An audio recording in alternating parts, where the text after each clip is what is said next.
Let's talk about some of the Republican plans to reduce this massive budget deficit.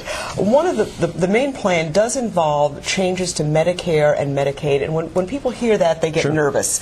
What are your thoughts about that, and what kinds of reassurances can you give to people who are listening this morning, saying, this is going to be all right? Well, I think for the most part, you have to understand is that my intention is to make sure that we are preserving and strengthening programs like Medicare and Medicaid, because these programs will not be around in 10, 15 years unless we make changes to them, because they're unsustainable and they're broken in terms of their fiscal path right now, which is part of the issue why we need to cut up our government credit card. We've been borrowing 40 cents of every federal dollar that we spend, and that's not sustainable. And so we've got to cut up the government credit card and preserve and strengthen Medicare. So part of the budget that just passed in the House, it's actually the largest budget vote that passed in the House in the last decade that actually puts us on a path to actually paying down our national debt.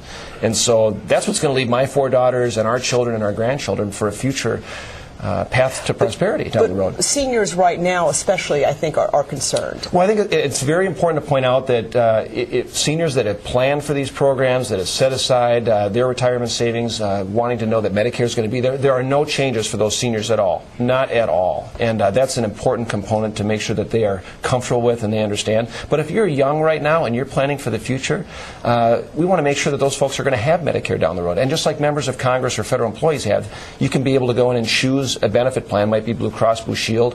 This is sort of an option to go in that direction so you can have individual choice.